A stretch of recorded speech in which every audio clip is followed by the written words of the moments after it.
Assalamualaikum warahmatullahi wabarakatuh. Apa kabar anak-anak Bapak semua? Alhamdulillah, mudah-mudahan semua sehat.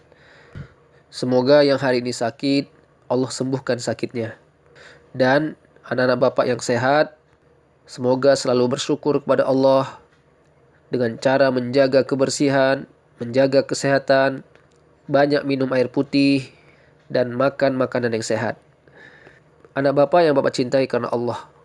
Hari ini kita akan lanjutkan pelajaran SKI kita, yaitu tentang peristiwa-peristiwa dalam Isra Mi'raj. Minggu sebelumnya kita sudah menceritakan bagaimana peristiwa Isra Mi'rajnya. Nah, dalam peristiwa tersebut, ternyata Rasulullah SAW tidak hanya menemui nabi-nabi, tapi beliau juga melihat peristiwa-peristiwa yang sangat luar biasa yang menandakan kekuasaan Allah Subhanahu wa Ta'ala. Apa saja peristiwa-peristiwa tersebut? Antara lain adalah sebagai berikut. Pertama, Nabi Muhammad SAW melihat beberapa orang membawa daging. Di sebelahnya ada daging yang busuk. Namun, orang-orang justru mengambil daging yang busuk dan membuang daging yang bagus. Nah, mereka ini adalah gambaran orang-orang yang berzina. Kemudian yang kedua, Nabi Muhammad SAW menyaksikan orang yang tak henti-hentinya memanen hasil tanamannya. Nah, ini merupakan gambaran bagi orang yang berjuang membela agama Allah Subhanahu wa Ta'ala. Amalnya akan dilipat gandakan Allah sampai 700 kali. Kemudian yang ketiga, Nabi Muhammad SAW mencium bau yang sangat harum. Bau itu datangnya dari kuburan Masitoh dan keluarganya yang dibunuh oleh Fir'aun karena memegang teguh keimanannya kepada Allah Subhanahu wa Ta'ala.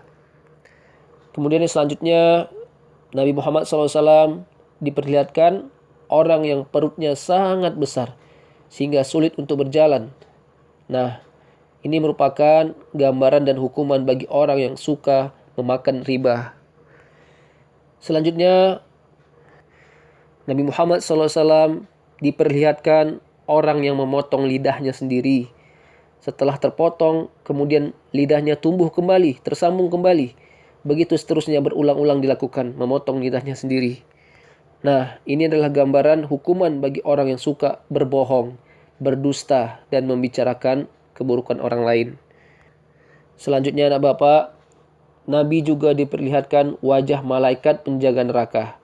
Wajahnya sangat menakutkan, tidak tersenyum dan tidak memperlihatkan keramahan dan kelembutan sedikit pun. Anak-anak Bapak, begitulah peristiwa-peristiwa yang disaksikan Rasulullah SAW. Merupakan sebuah gambaran bagi manusia atas amal perbuatannya selama hidup di dunia.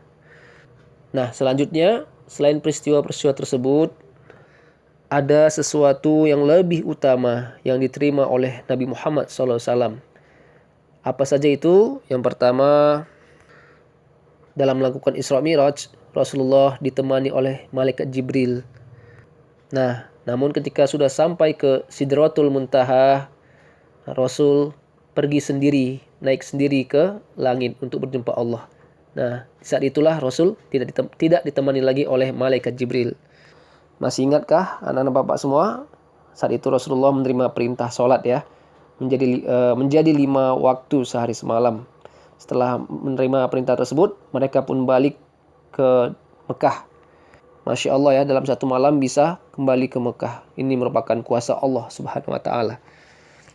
Sesampainya di Mekah, Rasul sedikit cemas untuk menyampaikan peristiwa Isra Mi'raj ini kepada umatnya. Apakah mereka bisa menerima kebenaran ini? Karena kejadian ini di luar akal manusia. Karena Rasulullah SAW mempunyai sifat tabligh, yaitu menyampaikan wahyu, maka dia harus menyampaikan semua kebenaran meskipun itu berat tantangannya. Maka beliau pun menceritakan peristiwa Isra Mi'raj ini di hadapan orang-orang kafir Quraisy. Ternyata penduduk Quraisy tidak percaya akan kebenaran peristiwa Isra Mi'raj. Bahkan mereka menganggap Nabi Muhammad SAW telah gila.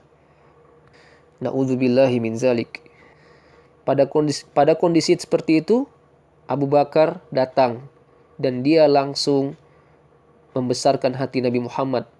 Ialah orang yang pertama membenarkan dan mempercayai cerita Nabi Muhammad SAW. Disinilah nampak sosok sahabat yang sangat mendukung Nabi, yang sangat percaya dengan Nabi, yaitu Abu Bakar As-Siddiq. Anak bapak yang bapak cintai karena Allah. Sebenarnya banyak sekali peristiwa yang disaksikan oleh Nabi Muhammad SAW dalam Isra Mi'raj. Nanti anak bapak boleh cari-cari lagi buku-buku tentang Isra Mi'raj. Jadi kisahnya luar biasa sekali. Nah, di sini bapak hanya menyampaikan sebagian secara singkat saja. Kesimpulannya anak bapak, peristiwa-peristiwa yang disaksikan oleh Rasulullah itu merupakan peringatan bagi manusia agar jangan berbuat dosa sekecil apapun, karena pasti akan ada balasannya. Begitu juga dengan kebaikan. Nah, sekecil apapun akan ada pahalanya. Baik anak bapak semua, demikian pelajaran kita hari ini. Terima kasih. Assalamualaikum warahmatullahi wabarakatuh.